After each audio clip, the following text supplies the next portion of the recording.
प्रयागराज की कड़ाके की ठंड में तापमान सिर्फ 5 सेल्सियस है, जिसमें साधारण व्यक्ति के लिए बिना उचित वस्त्र धारण किए रहना मुश्किल है। लेकिन एक अद्भुत बाबा जिन्हें साधारण नहीं बल्कि चमत्कारी माना जाता है, लगातार 24 घंटे अपने ऊपर जल का अभिषेक करते हुए देखे जा सकते हैं। भक्तों का कहना है कि ये बाबा हिमालय में तपस्या करते हैं और केवल कुंभ के दौरान ही उनके दर्शन संभव होते हैं।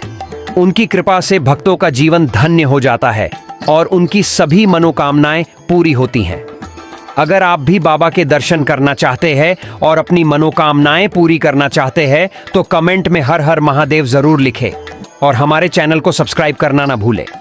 महाकुंभ जो न केवल धार्मिक आस्था का सबसे बड़ा आयोजन है बल्कि कई लोगों के लिए आर्थिक दृष्टि से भी एक महत्वपूर्ण अवसर है। प्रयागराज में आयोजित हो रहे इस महाकुंभ के लिए उत्तर प्रदेश सरकार ने लगभग 7,500 करोड़ रुपए का बजट निर्धारित किया है। इस राशि का उपयोग कुंभ के दौरान बुनियादी ढांचे के विकास, सुरक्षा व्यवस्था, स्वच्छता और अन्य सुविधाओं को बेहतर बनाने के लिए किया जाएगा। महाकुंभ 2025 में करीब 45 करोड़ श्रद्धालुओं के आने की उम्मीद है।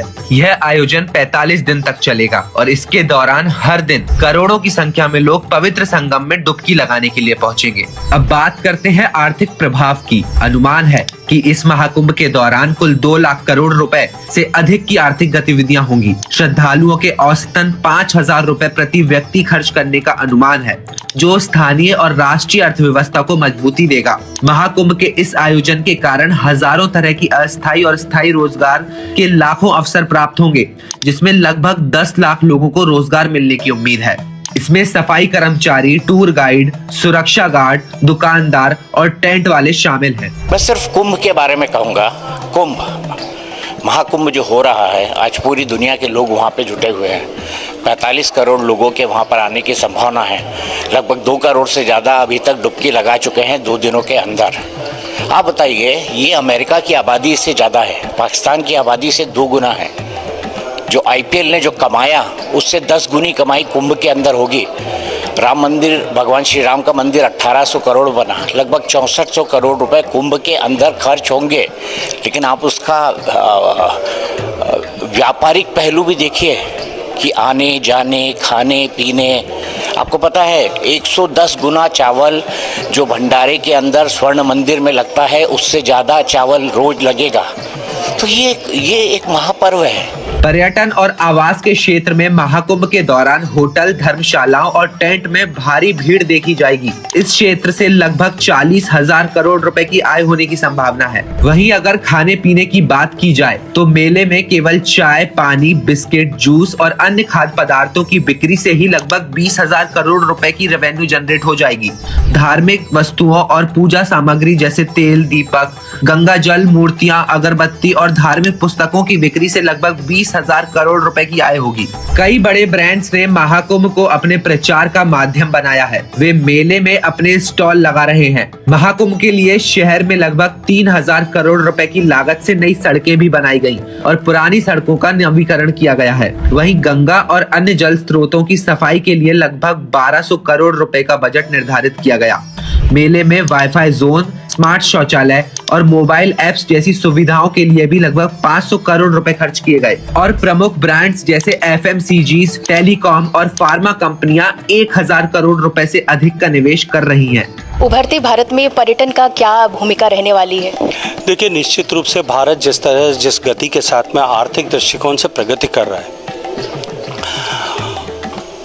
और भारत का आर्थिक परिदृश्य जिस तरह से बदला है, पिछले 10 वर्षों में माननीय प्रधानमंत्री नरेंद्र मोदी जी के नेतृत्व में जिस तरह से सरकार ने इंफ्रास्ट्रक्चर क्रिएशन पर काम किया है, 1,50,000 किलोमीटर सड़कें बनी, नए एयरपोर्ट्स बने, संख्या दुगनी हुई, नए वाटरवेज बने, नए न्यू जनरेशन रेलवे शुरू हुई, रेलवे का इलेक्ट्रिफिकेशन शुरू हुआ, टूरिज्म इंफ्रास्ट्रक्चर को स्ट्रेंथन करने के लिए जिस तरह से राज्यों और सरकारों ने प्रयास किए, उसके साथ साथ में जिस तरह से भारत ने आर्थिक दृष्टिकोण से प्रगति की और सरकार के प्रयासों के चलते हुए भारत के 25-30 करोड़ लोग गरीबी की रेखा से बाहर निकल पाए। वो एस्पायरिंग क्लास जिसके एस्पिरेशंस, जिसकी आकांक्षाएं अनेक वर्षों से दबी हुई थी, कुचली हुई थी, मन में उनके छिपी हुई थी, अब क्योंकि वो सौभाग्य प्राप्त कर चुके हैं मध्यम वर्ग में आने का और कुछ डिस्पेंसेबल इनकम उनके जेब में है, तब वो जीवन का अनुभव करने के लिए अपनी आकांक्षाओं की पूर्ति के लिए घर से बाहर निकले।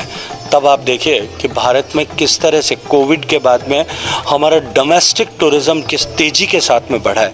मैं ये मानता हूँ कि आने वाले समय में पर्यटन, क्योंकि वो कृषि के बाद में सबसे ज़्यादा रोजगार प्राप्त बनाने वाला क्षेत्र है, फॉर्मल इनफॉर्मल पर्यटन के अगर दृष्टिकोण से देखें जो आज 6% इकोनॉमी में कंट्रीब्यूट करने वाला सेक्टर है, आने वाले कुछ वर्षों में ये 10% से ज़्यादा कंट्रीब्यूट करने वाला सेक्टर बनेगा। महाकुंभ के दौरान रेलवे, बस और एयरलाइंस को भारी लाभ होता है। भारतीय रेलवे को महाकुंभ के दौरान 5,000 करोड़ रुपए का रेवेन्यू मिलने की संभावना है, क्योंकि श्रद्धालु विशेष ट्रेनों और अतिरिक्त सेवाओं का उपयोग करते हैं। प्रयागराज और आसपास के हवाई अड्डों पर घरेलू और अंतर्राष्ट्रीय उड़ानों में 30% तक की वृद्धि हुई है। सरकार ने सुरक्षा के लिए 10,000 से अधिक पुलिस कर्मियों की तैनाती की है।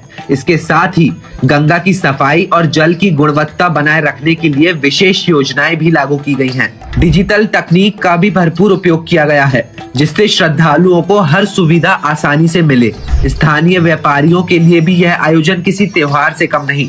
छोटे दुकानदार, ठेले वाले, हस्तशिल्प विक्रेता महाकुंभ से अपनी आय के कई गुना बढ़ने की उम्मीद कर रहे हैं। महाकुंभ 2025 न केवल आस्था का प्रतीक है, बल्कि यह उत्तर प्रदेश और देश की अर्थव्यवस्था को मजबूत करने का एक बड़ा जरिया भी है। इस आयोजन से न केवल स्थानीय स्तर पर बल्कि राष्ट्रीय और अंतर्राष्ट्रीय स्तर पर भी आर्थिक गतिविधियों को बढ़ावा मिलेगा। तो यह थी महाकुंभ 2025 पर हमारी विशेष रिपोर्ट। जुड़े रहिए हमारे साथ, क्योंकि हम आपको लगातार इस ऐतिहासिक आयोजन से जुड़ी हर खबर